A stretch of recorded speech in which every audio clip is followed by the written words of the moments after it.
je vais présenter un petit peu l'UV3 et les remarques et comment on va travailler.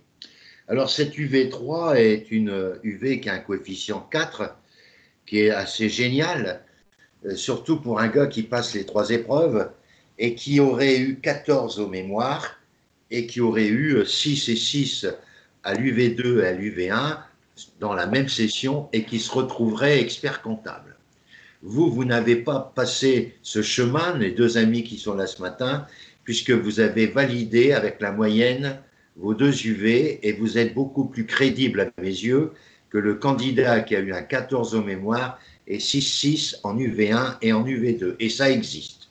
C'est un candidat diplômé mais fragile, sachant que le diplôme n'est pas une compétence. C'est une reconnaissance à un moment donné des acquis moyens d'un candidat qui doit répondre pour obtenir la moitié des points maximum d'une épreuve. Donc, on ne peut pas dire qu'avec un diplôme, c'est une reconnaissance, oui, mais ce n'est pas une compétence. Et là, j'ai la chance aujourd'hui d'avoir avec moi ce matin deux compétences, ce qui est remarquable. Alors, plusieurs d'entre vous écoutent cette UV3 et en sont à des stades différents. Vous avez des candidats qui sont encore dans l'attente de leur notice à cette époque parce qu'ils ont eu un 4-2 qui a été répondu avec beaucoup de précision à l'examinateur.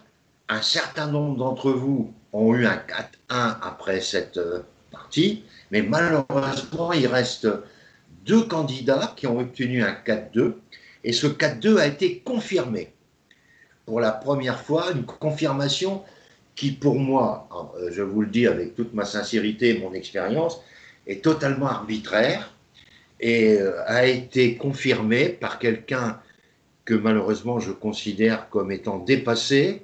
C'est ce qu'on appelle le secrétaire pédagogique qui ne fait que répéter la conclusion de l'examinateur sans lire les notices correspondantes. Bon, bref, ça c'est un petit problème que je règle actuellement avec l'aide des anciens présidents de l'Ordre des experts comptables, puisqu'on ne peut plus continuer à avoir des personnes au niveau du DEC qui ne représentent pas, je dirais, la compétence nécessaire et voulue.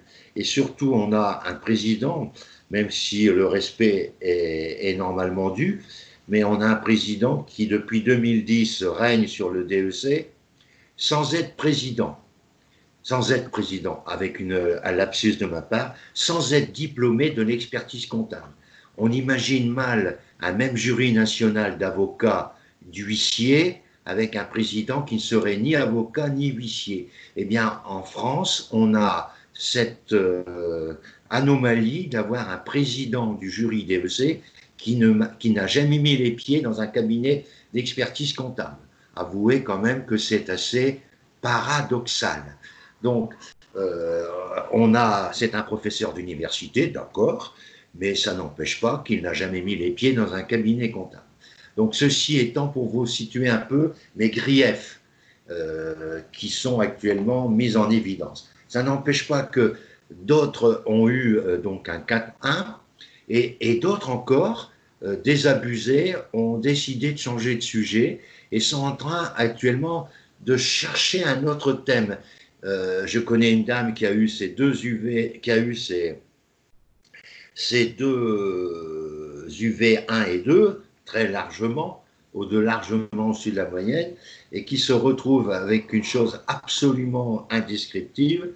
Elle se retrouve avec un 4-3 sur un sujet qui a été, alors là c'est pour vous dire qu'il y a on dit que c'était un sujet qui n'apportait rien à la profession, et figurez-vous, c'est la coïncidence qui me fait plaisir, que le même thème a été écrit dans la Revue française de comptabilité le mois de juillet-août dernier, c'est-à-dire voici quelques jours.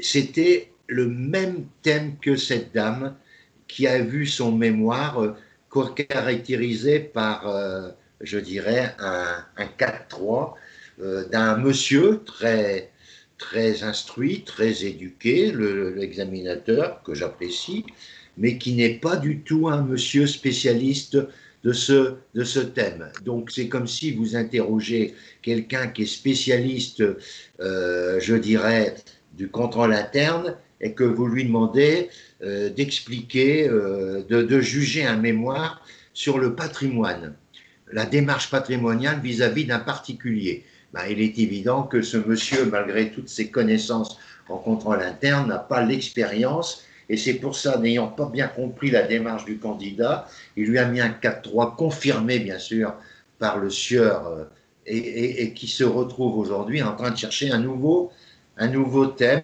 Elle est assez désabusée, j'ai pas peur de le dire. Hein. Et moi, encore pire. Parce que là, pour moi, la notice, elle était tout à fait acceptable et même très bien faite. Bon, bref, c'est un autre problème. Donc, j'ai eu beaucoup de 4-1, mais j'ai eu quand même quelques soucis pour la première fois.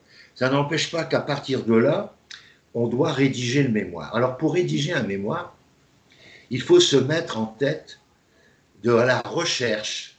Et ça, je dis ça en particulier pour notre ami Zacharia qui me découvre pour la première fois. Il faut rechercher les mots-clés de votre notice. Les mots-clés de votre notice que vous allez mettre sur une feuille de brouillon, les mots-clés. Et une fois que vous avez les mots-clés de la notice, vous regardez et vous l'apprenez par cœur, le 4-1 que vous avez obtenu. Et les remarques précises, s'il y en a, de l'examinateur. Et tentez tout au long de la rédaction de votre mémoire de respecter les conditions, les remarques, les fondements.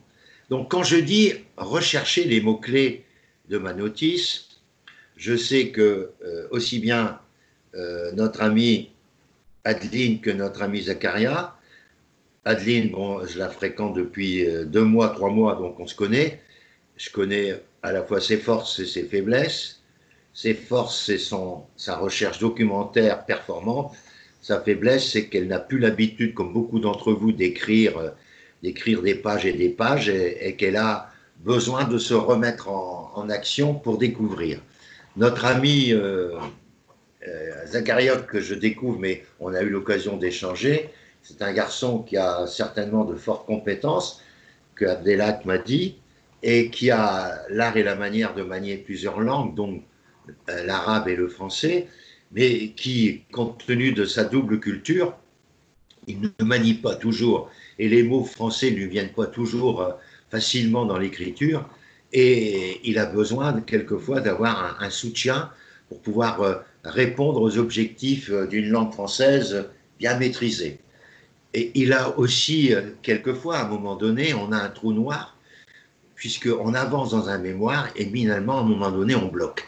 Parce qu'on se dit, qu'est-ce que je vais dire? J'ai plus d'idées. Alors, pour aider tous les deux, Adeline connaît mes procédures, alors vous savez qu'il y a 2 choses que vous devez mettre sur votre bureau. Sur votre bureau, vous avez plusieurs dossiers à mettre sur le bureau. Vous avez un premier dossier, c'est les moteurs de recherche. Alors, contrairement à ce que vous croyez, il y en a beaucoup de moteurs de recherche. Et je vais vous en donner plusieurs que vous allez noter, sachant que c'est enregistré et que vous aurez la possibilité de me réécouter et de vous revoir et me revoir. Je voudrais dire que le premier moteur de recherche qui vient à l'esprit, c'est Google, c'est évident. Le deuxième, c'est Ask, A-S-K, deuxième moteur de recherche. Le troisième, c'est Quant, Q-W-A-N-T. Le quatrième, c'est Mozbot, M-O-Z-B-O-T. Le cinquième, c'est le moteur de recherche Yahoo. C'est très important, ce moteur de recherche Yahoo. Le sixième, c'est Bing de Microsoft, B-I-N-G de Microsoft. Le septième, c'est Mémoire Online. C'est un site mémoire online, mémoire plus loin online, qui vous permet d'aller chercher des thèmes de mémoire, des thèmes de doctorat sur tous vos domaines. Et un autre moteur de recherche important, c'est le moteur de recherche YouTube. Car là aussi, vous trouvez sur YouTube des vidéos sur le thème que vous évoquez et qui peuvent vous permettre de mettre ces vidéos en lien hypertexte sur votre mémoire version numérique que vous devez envoyer au siècle et que vous devez remettre en plusieurs exemplaires, 3 clés USB, aux examinateurs. Mettre des liens hypertextes, c'est génial. Les moteurs de recherche s'accompagnent également d'un autre moteur important que je vous donne, c'est les synonymes. Les synonymes en France. Vous faites le site Les synonymes, ce qui vous permet de remplacer un mot d'un article par un autre mot pour éviter le plagiat. Donc, les synonymes, le moteur, les synonymes en France, en langue française, bien sûr. Alors, quand vous prenez, par exemple, je dis n'importe quoi, je parle de malencontreusement, vous allez voir tous les synonymes de malencontreusement, quelquefois il y en a 20, 30, vous changez, et vous avez aussi la possibilité de vous enrichir en langue française, et ça, c'est quand même relativement important. Ensuite, ça, c'est le premier moteur, premier gros dossier avec tous les moteurs de recherche.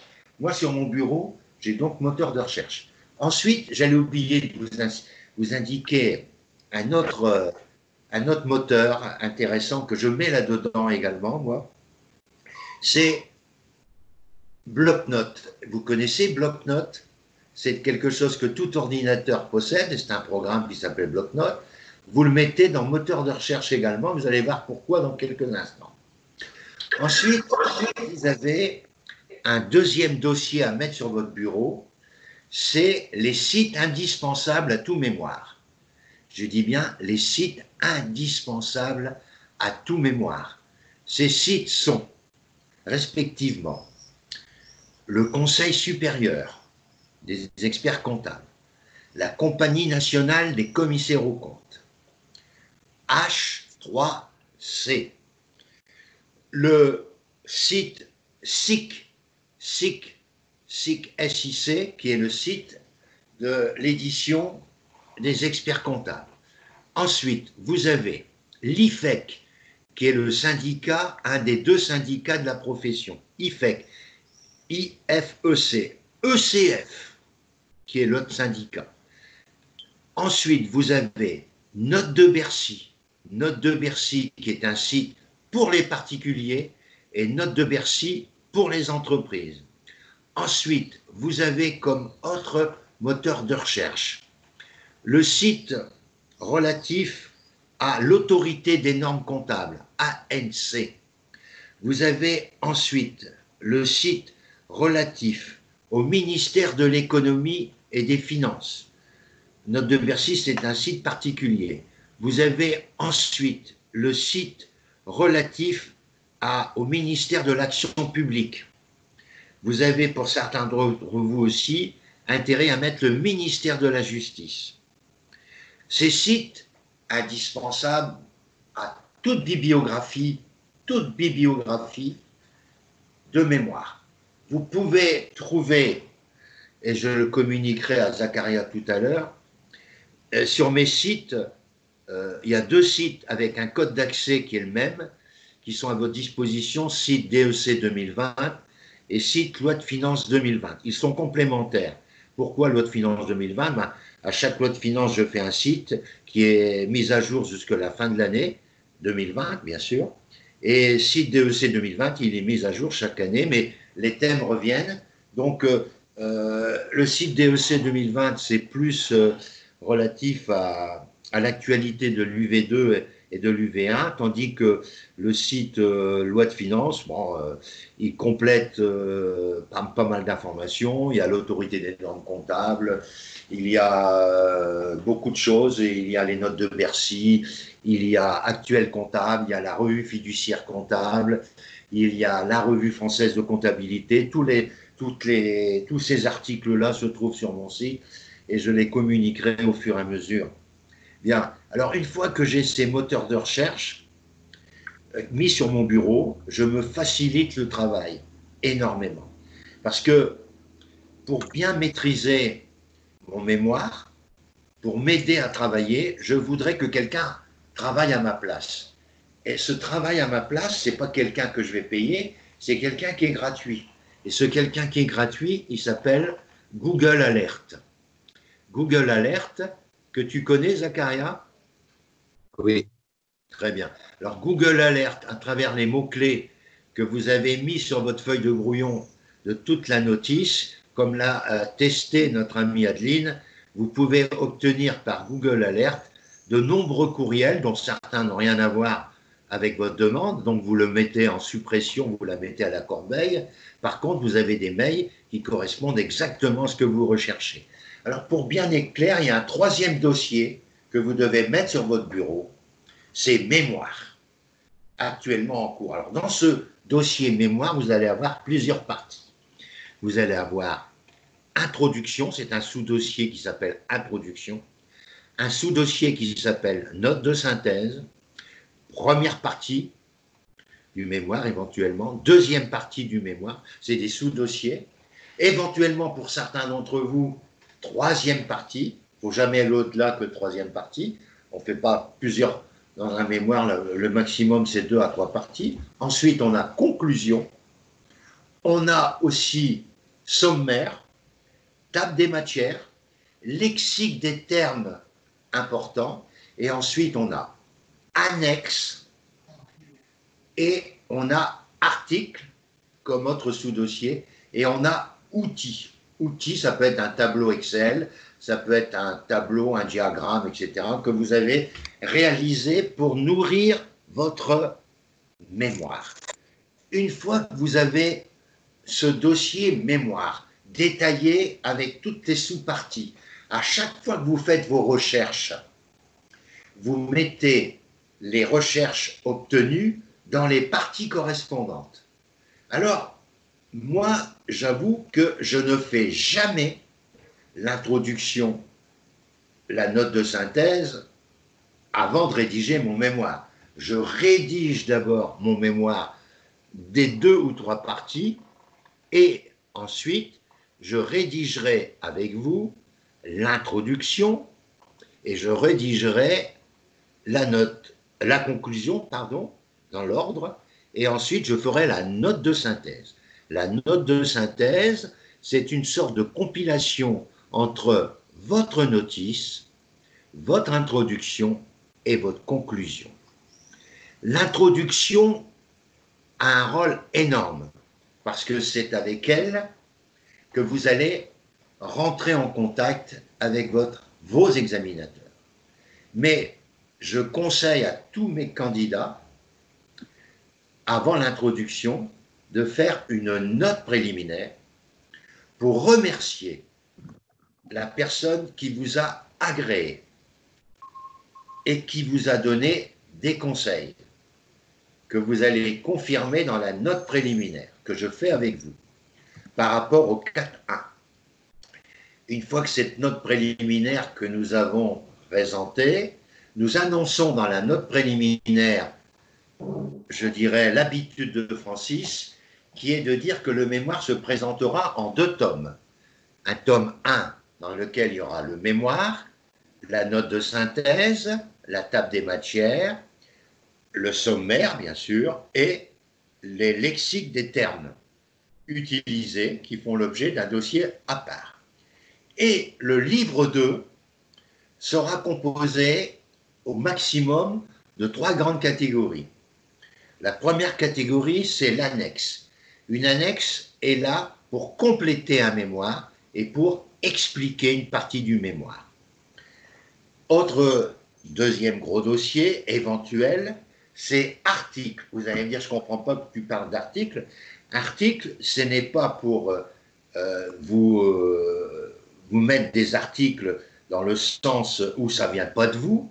C'est un homme, monsieur ou une dame qui a fait un article qui vous a paru intéressant pour illustrer votre mémoire. Donc, je ne dis pas qu'il faut en mettre 25 d'articles, au maximum 5 à 6, mais qui illustrent à un moment donné et qui confirment les arguments que vous avez développés dans une partie du mémoire. Et puis, le troisième grande partie qui est dans le livre 2, mais également sur la clé USB, c'est les outils éventuellement du candidat. Bien, ça c'est hyper important. Autre chose aussi que je précise dans la note préliminaire, c'est que pour donner un éclairage supplémentaire aux mémoires du candidat que vous êtes, je conseille à mes candidats de faire des éclairages de leur mémoire. Et les éclairages, c'est ce que j'appelle des focus. Des focus, c'est un petit encadré dans lequel on a plusieurs objectifs. On en fait un toutes les 10 pages environ. Ça fait environ 10 focus dans un mémoire. Il ne faut pas les multiplier. Ils ont un rôle énorme, ces focus. C'est de pouvoir préciser l'avantage de l'expert comptable dans une mission donnée. C'est-à-dire que la valorisation du métier d'expert comptable est un moteur des focus. Deuxième moteur des focus, c'est une partie que vous êtes en train de détailler et vous avez trouvé qu'il fallait éclairer davantage cette partie de 10 pages que vous venez de faire et vous avez une citation d'un président de l'ordre ou d'un autre gars que vous mettez comme focus qui peut encore davantage parfaire la lecture de votre examinateur. Il faut rendre la lecture de votre examinateur la plus intéressante possible. Et c'est pourquoi les deux livres, un livre 1 à gauche et un livre 2 à droite, permet à l'examinateur, quand vous dites annexe 2, voire annexe 2, l'examinateur n'est pas obligé d'aller au fond de votre mémoire. Il a le livre 2 avec l'annexe 2. Le livre 2, il y a un sommaire, comme il y a un sommaire dans le livre 1. Le livre 2, il y a un sommaire dans lequel il y a double colonne. Une colonne où on indique la page où se trouve l'annexe dans le livre 2, et là est une autre colonne qui situe la référence aux mémoires où on parle de l'annexe 2. Donc, il y a deux colonnes, une colonne pour les numéros de page du livre 2 et une colonne pour le numéro de page du mémoire auquel se référencie l'annexe ou l'article. Voilà déjà mes premières remarques pour être bien dans le coup au niveau du mémoire.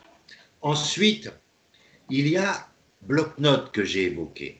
Alors, bloc-notes, vous allez me dire, mais je ne vois pas l'intérêt d'utiliser bloc-notes. Alors, je prends un exemple. Vous êtes en train de faire vos recherches et vous avez un article qui vous paraît intéressant, qui vient d'arriver sur un courriel.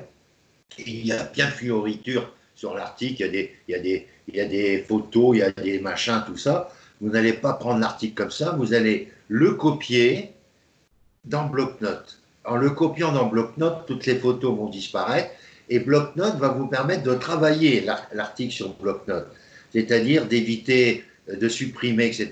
Mais une fois que vous avez bloc-notes, vous allez éviter, je dirais que sur votre mémoire, on retrouve l'article, puisque bien sûr les liens Internet seront toujours dans l'article, mais là vous l'avez mis dans bloc-notes. Une fois que vous avez nettoyé bloc-notes des superflus, vous reprenez l'article de bloc-notes et vous le remettez en Word pour être soit dans le livre 2 ou alors dans le livre 1 avec des synonymes que vous avez modifiés qui vous permettent de mettre un paragraphe. Donc voilà, bloc-notes, c'est un moyen d'améliorer votre présentation, d'éviter dans certains cas des plagiats et de donner avec bloc-notes une attitude beaucoup plus saine au niveau des recherches que vous avez effectuées. En ce qui concerne la méthode de travail que je vais maintenant développer, nous sommes aujourd'hui le 19 juillet.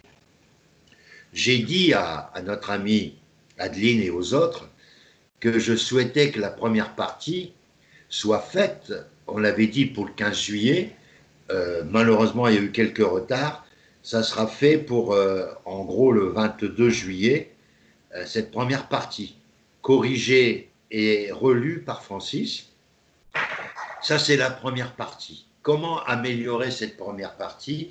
Je vous l'ai dit avec Google Alert, avec en toile de fond toujours le 4.1, et en toile de fond, vous les préparez peut-être sur un dossier. D'ailleurs, dans le dossier mémoire, il faudrait que vous ajoutiez focus.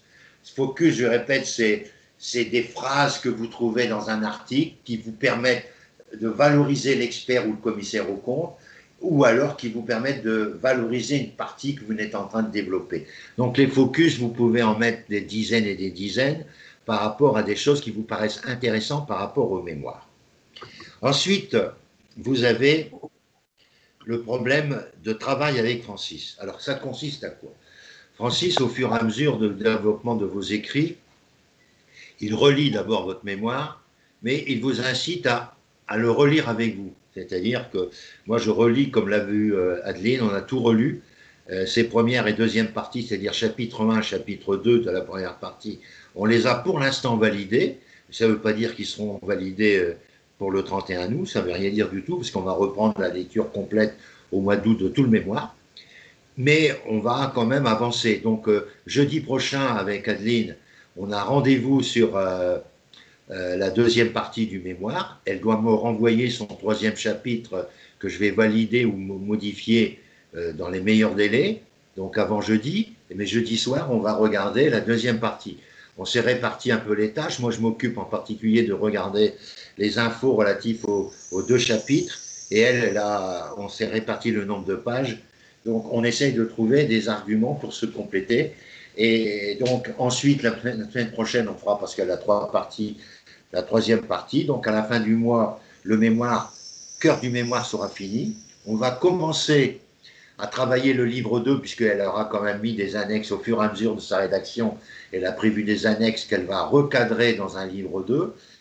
On a peut-être trouvé aussi des articles hyper intéressants qu'on a dans toute notre documentation, qu'on va essayer de glisser dans le livre 2 articles. Et ensuite, elle fera les outils dans le courant du mois d'août pour pouvoir présenter des outils de calcul de l'intéressement avec Excel ou autre programmation.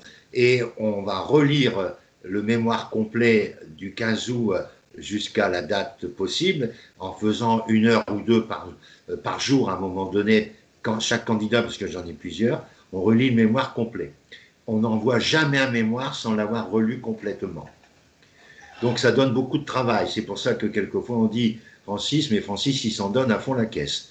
Donc, je vais te demander de rappeler ton thème, Zacharia, s'il te plaît. Alors, Rappelle-moi ton thème c'est exact. le contrôle interne dans les associations. Et le sujet, c'est en fait la mise en place d'un contrôle interne des flux de matériel et de fonds financiers dans l'association franco-marocaine. D'accord. Bien. Alors, je vais faire un exploit ou pas, tu vas voir. Je vais parler de la soutenance. Alors, je vous invite à comprendre que je n'ai que le titre du mémoire. Je n'ai pas encore fouillé, même si j'ai constaté quelques petits soucis qu'on va voir cette semaine avec Zacharia. J'ai constaté quelques soucis au niveau de certaines choses, comme toute chose, hein, tout le monde n'est pas parfait, moi non plus. Mais je vais faire à la fois une présentation de la soutenance de Zacharia, tout en consigne. T'as fait quoi, un DSCG? Toi, je ne me rappelle plus. T'as fait un DSCG? Non, je Ah, suis plus ancien. J'ai fait une MSTCF ouais, d'accord. Donc après, tu as validé le DSCG. T'as fait ça en France? à l'université de Bordeaux. Ah ouais. T'as eu deux gosses alors, Exactement. qui est malheureusement disparu, hein, qui était le Oui, président qui était un grand spécialiste du contrôle de gestion. c'est un grand monsieur qu'on a perdu. Un grand monsieur. Ça fait plaisir d'entendre ça. Et à travers ton message, tu rends hommage à un monsieur que j'appréciais, même si quelquefois on a eu quelques divergences. Mais c'était un grand spécialiste et qui était très attaché au Maroc. Parce qu'il m'a déjà téléphoné le 24 décembre, alors que chez nous, c'est une fête importante, à 19 heures, pour me dire qu'il était en train de faire des animations pour le DEC à Casablanca ou à Marrakech, je ne me rappelle plus, une des deux villes. Donc il était souvent au Maroc pour faire des animations. Donc ça prouve quand même que le jour, à la veille de Noël, alors que dans notre pays c'est une fête extraordinaire, familiale, il était seul au Maroc alors que sa famille était à Bordeaux. Donc c'est un mec qui adorait son métier. Hein. Son métier était quelque chose de formidable et j'ai une pensée émue pour lui. Voilà. Alors je vais, à travers les peu d'informations que j'ai, je vais essayer de vous faire une soutenance et en même temps la soutenance de 10 minutes que je vais faire va me permettre de vous donner le plan d'une soutenance. Alors, je vais considérer que vous êtes tous les deux les membres du jury. Madame, Monsieur, très heureux d'être aujourd'hui présent. Je me présente, Zakaria Aslimi, j'habite Montpellier depuis un certain nombre d'années.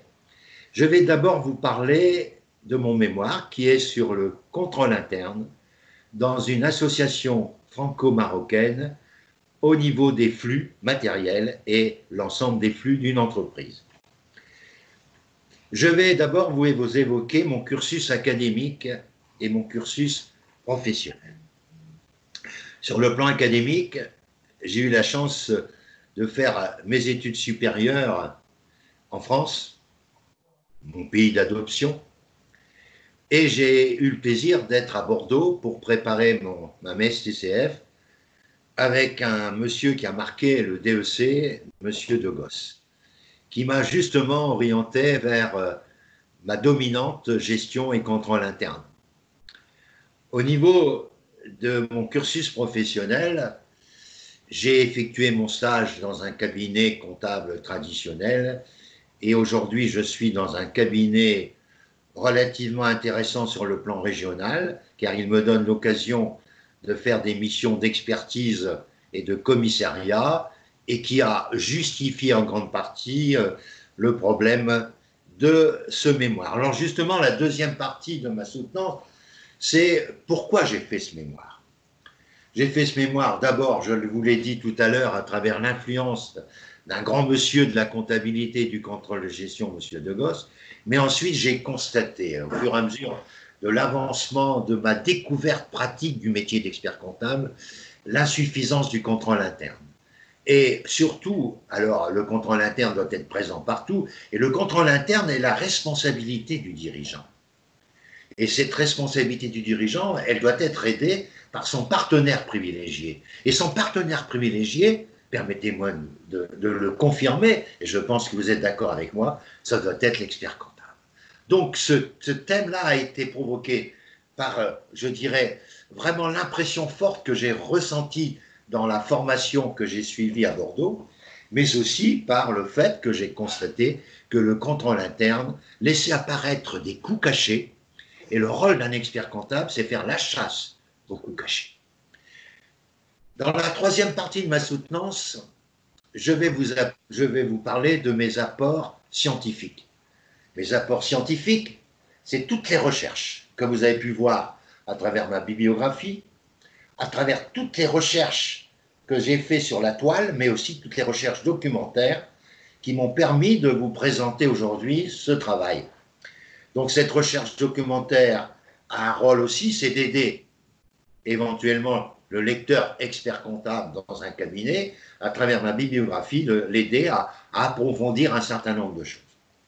Je voudrais maintenant parler, en dernière partie à la fois entrer dans le cœur de mon mémoire, de les apports techniques et les apports professionnels. Je me permets de rappeler la différence.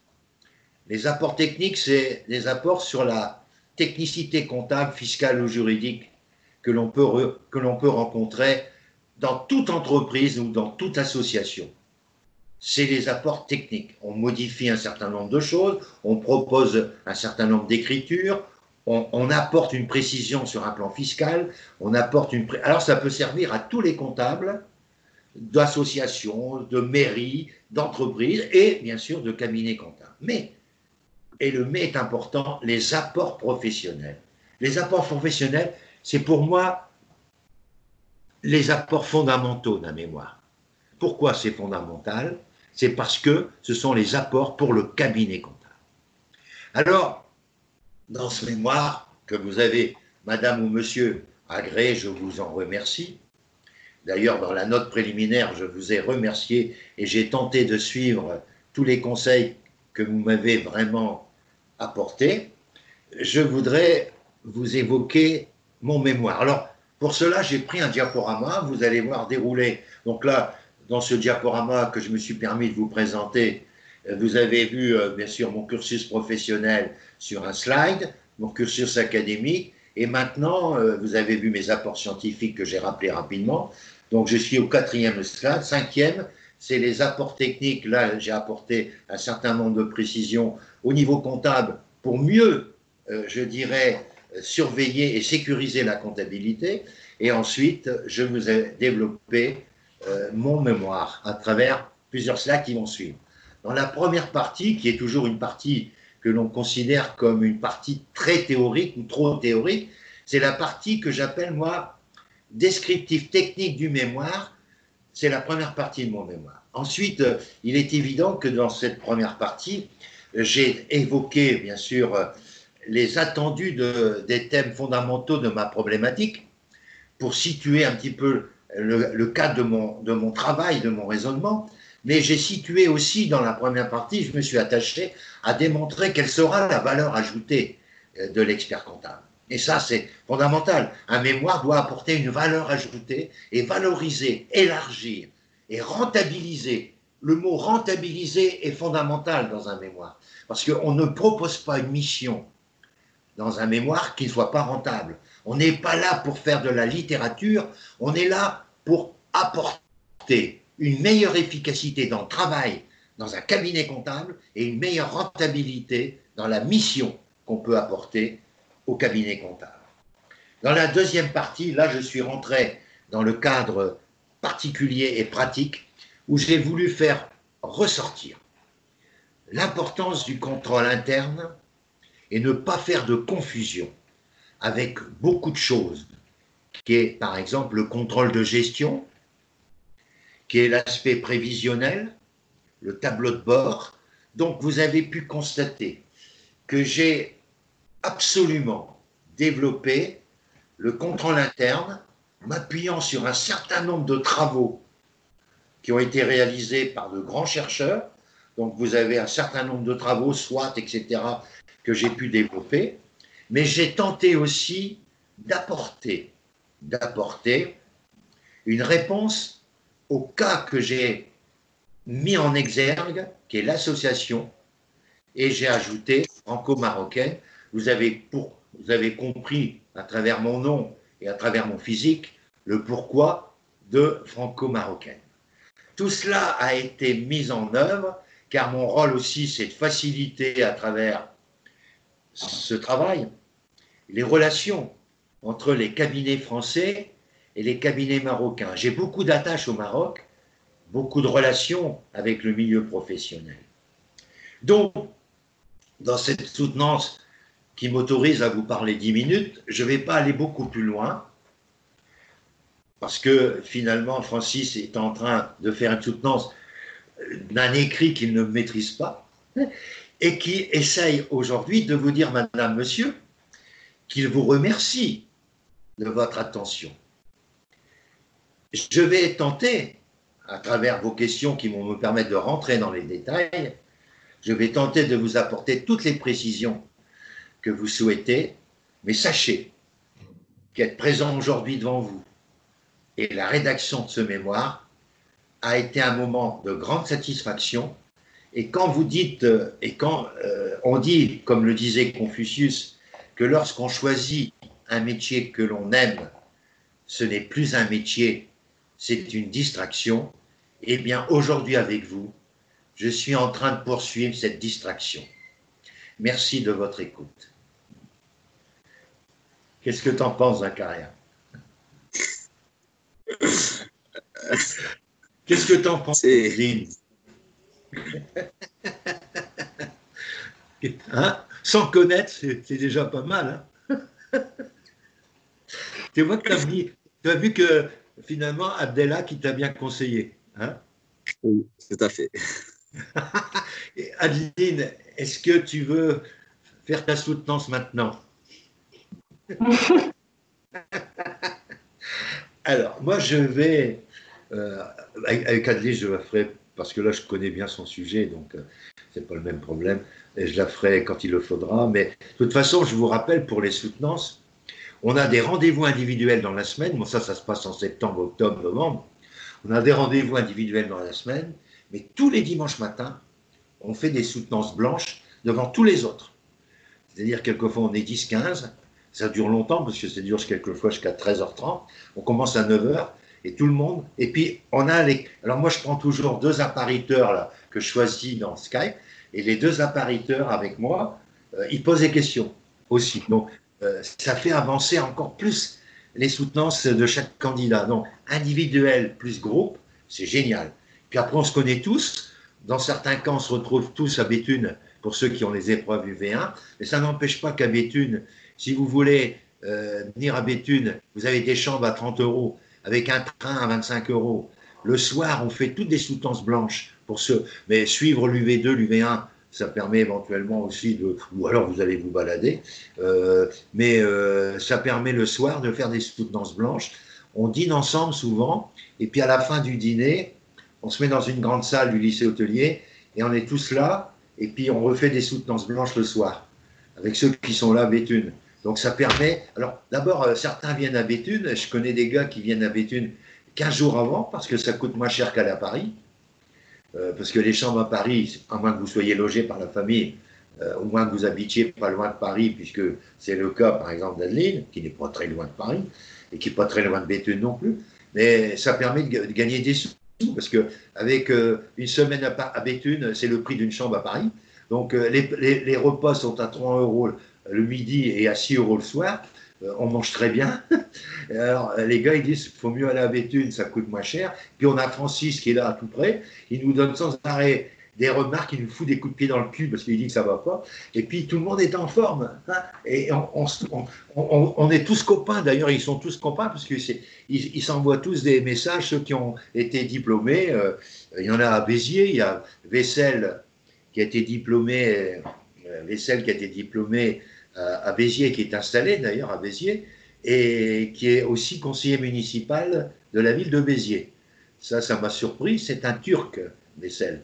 Mais il ne m'avait pas dit, puisque j'avais dîné pour fêter son mémoire avec lui en janvier dernier, et il ne m'avait pas dit qu'il était candidat aux élections. J'ai le félicité, il a des missions dans les finances, bien sûr, avec un maire de Béziers qui est très connu, mais qui est très apprécié par la ville, c'est Ménard. Bon, mais ça, je ne rentre pas dans l'aspect politique, c'est le fait que, comme il disait, c'est ça aussi le fait de s'installer et qu'on est d'origine, par exemple, comme Vessel, il a une communauté turque non négligeable à Béziers et tous ces communautés turques viennent faire sa comptabilité chez Vessel. Donc, c'est pas mal quand même. Il a préparé le terrain, Vessel. Non, mais je trouve ça. Tu ne connais pas Vessel, il était à l'annexe de Montpellier. Il a connu Abdelhak en préparant le DEC ou en allant aux réunions de stagiaires. C'est pour ça qu'ils se sont connus. Bon, est-ce que vous comprenez ma méthode? Alors, comment je vais travailler cette semaine? Bon, avec Adeline, nos rendez-vous sont pris. Avec notre ami Zacharia, on a un rendez-vous normalement physique vendredi, mais auparavant, on va se donner un rendez-vous mardi à 19h. Est-ce que ça te convient d'abord? Très bien. Est-ce que tu es un gars du soir ou un gars du matin? Je m'adapte. Du matin. Du matin. N'importe. Bon, pour l'instant, on va faire à 19h. On va regarder, on va travailler, puis on va s'organiser pour avancer. D'accord? Très bien. Et je vais t'envoyer des mémoires sur le contrôle interne. Comme ça, tu auras déjà des idées sur ce contrôle interne. Ça te donnera des idées. C'est le contrôle interne dans les TPE. Mais entre les TPE et les associations, il y a beaucoup de points communs. Tu verras, ce mémoire a eu 14. C'est un garçon que j'ai accompagné de A à Z pour son DSCG, son DEC complet. Et c'est le fils d'un confrère, expert comptable, bien sûr, à Paris, et qui marche très bien, et qui a beaucoup de reconnaissance pour moi. Ça me fait énormément plaisir. Comme tous ceux qui ont de la reconnaissance pour moi, mais je constate que la société en a de moins en moins, et ça, c'est quelquefois terrible. Donc aujourd'hui, j'ai voulu faire cette vidéo pour rappeler un peu les grands principes de mon travail. Est-ce que Adeline ou Zacharia, vous avez des questions? Non, pas pour moi, ça va. Et toi, Zacharia, tu as bien compris ma démarche? Oui, tout à fait. Et puis, Abdelhak m'en a parlé un petit peu, donc je suis tout à fait. Travail intense, jusqu'au 31 août, où ma priorité sera le mémoire, jusqu'au 31 août, mais vous n'avez pas intérêt à envoyer votre mémoire avant le 31 août au matin, parce qu'il va traîner dans une réserve d'un concierge qui met tous les mémoires, etc. Vous avez jusqu'au 31 août profité du 31 août. Et cette année, vous aurez certainement un délai supplémentaire à cause de ce Covid et surtout pour le problème des frontières. Parce que moi, j'avais programmé d'aller au Maroc, comme chaque année, à Agadir, au mois d'octobre avec mes enfants, mes grands-enfants, puisque j'ai des petits-enfants et des grands-enfants. Mais je pense que ça sera malheureusement impossible si les conditions restent les mêmes. Parce que les Marocains acceptent les Marocains qui sont hors du Maroc, mais n'acceptent pas les Français qui habitent en France et qui viennent au Maroc. Et les hôtels que je fréquente traversent des moments hyper difficiles. Et surtout le maître nageur avec qui nous avons toute la famille sympathisé et à qui nous avons fait parvenir quelques dons en argent pour lui permettre de survivre. Voilà comment ça se passe, la réalité. Voilà. Donc, il y a des choses qui ne sont pas connues de tout le monde, mais il faut le savoir. Tu es d'accord avec moi, Zakaria, qu'il y a des situations délicates au Maroc. Puis les mesures mises en place par le gouvernement sont logiques, hein, mais sont draconiennes. Ils font attention au maximum de sécurité dans le monde sanitaire. Hein. Donc, les mesures sont plus rigoureuses au Maroc qu'en France encore. Tu es d'accord avec moi aussi? Puisque j'ai des amis du Maroc, actuellement au Maroc, qui disent c'est infernal pour nous. Infernal. Au niveau des conditions à respecter. Bon, bref. Donc, nous, en France, on a rétabli le masque obligatoire dès demain matin. Moi, je n'avais pas attendu qu'on fasse. Toutes mes courses sont accompagnées d'un masque, c'est évident. Là, si sur Skype, j'en ai pas mis, hein, forcément. Parce que là, on ne peut pas se donner ces virus. Mais j'étais ravi de te rencontrer, Zakaria. J'étais ravi de revoir encore une fois Adeline, qui est une charmante dame, qui est susceptible de reprendre un cabinet comptable et qui est en train de réfléchir en même temps. Et pour elle, c'est un objectif fort d'être diplômée en janvier pour justement attaquer une autre réflexion importante dans une vie. C'est soit le rachat ou soit d'autres voies possibles. Avec le diplôme, on a des ouvertures extraordinaires qui s'offrent et c'est très important. Alors, comme je ne connais pas le cabinet, c'est un cabinet de combien de personnes, Zakaria? On est 5 personnes. 5 personnes. C'est un petit cabinet. Ton patron, c'est qui? Monsieur Lasserie. C'est un... vous avez des TPE, alors beaucoup de TPE, associations, tout ça? Beaucoup de TPE, oui. Et qu'est-ce qui t'a orienté vers ce cabinet de 5 personnes? C'est l'ambiance familiale? C'est le côté attirant du patron, mêmes origines, etc. Comment c'est? Explique-moi. Pour que je puisse meubler.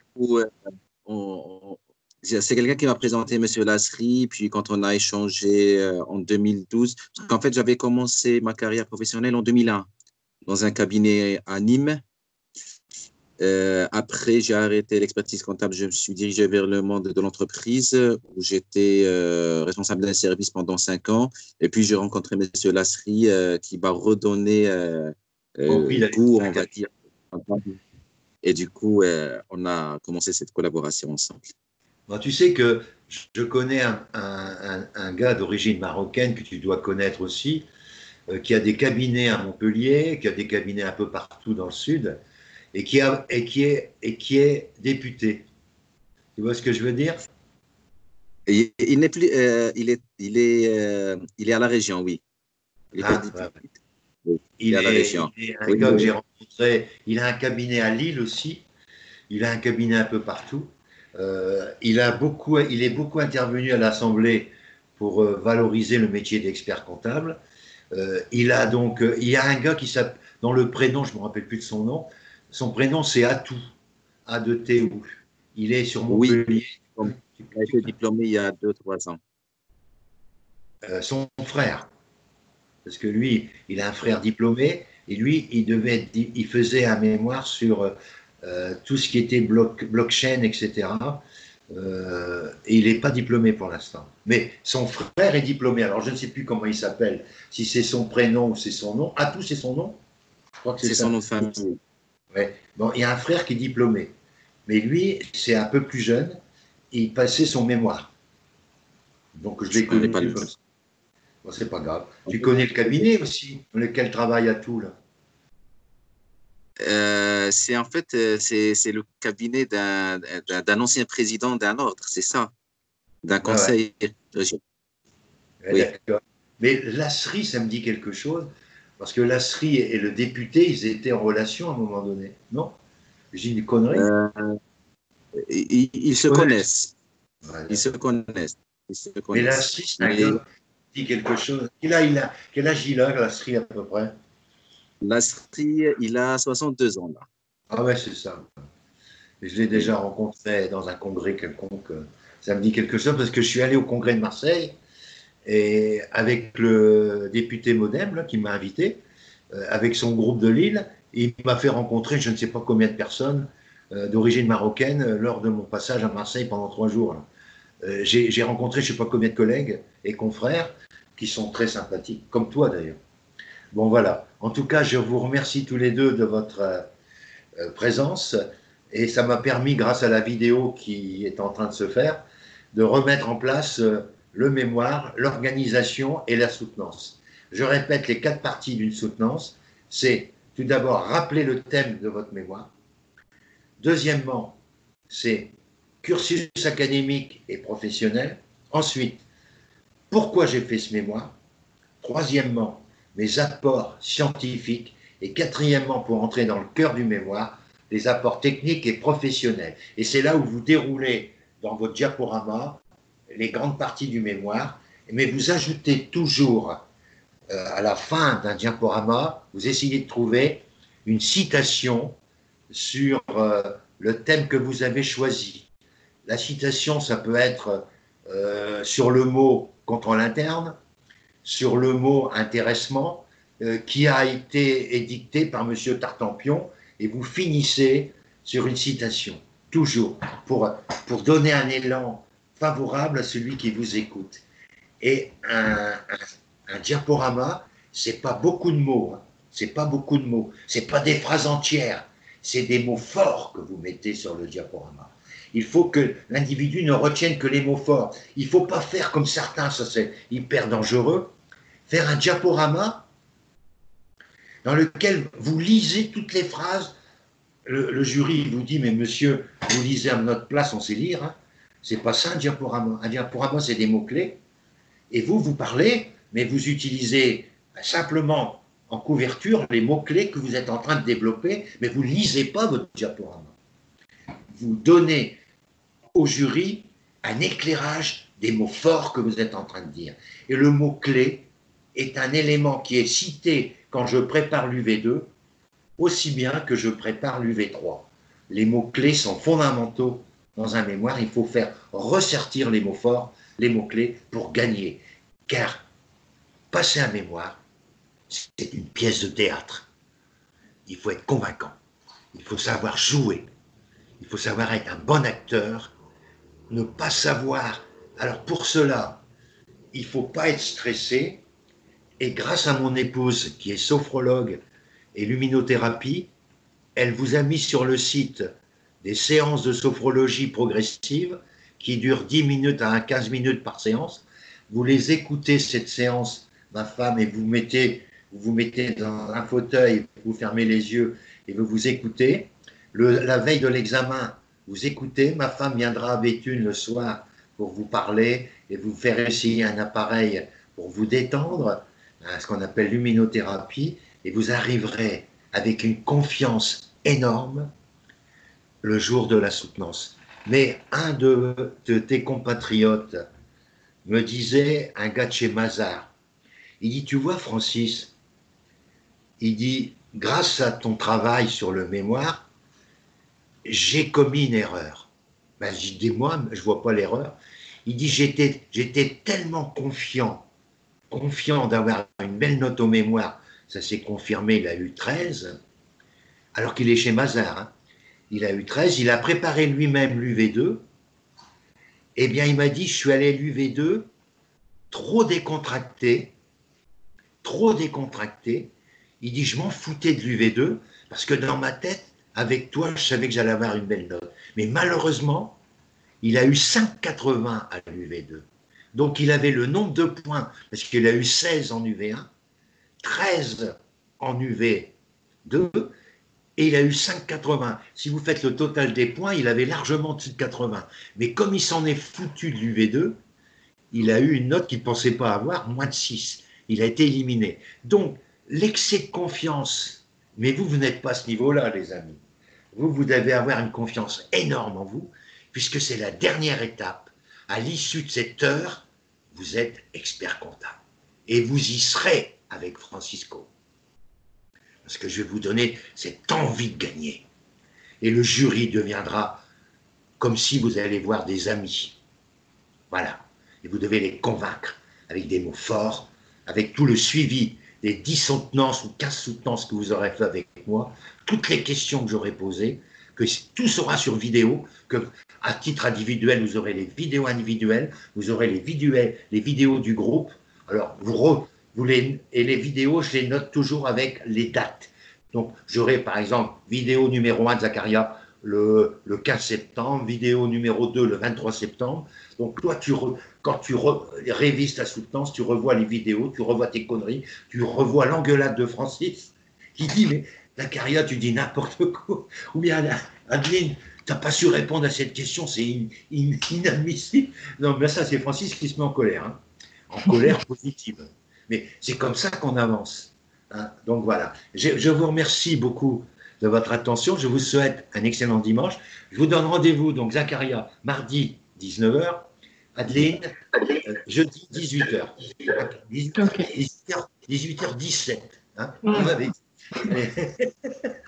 Bon, allez, à tous, bon courage. Sur Skype. Continue, ouais. Sur Skype. Hein. Continue de réfléchir et je vais t'envoyer un mémoire pour te permettre de mieux réfléchir encore. Tu vas l'avoir dans 10 minutes. Ciao. Merci. Merci. Salut. Merci. Au revoir. Au revoir.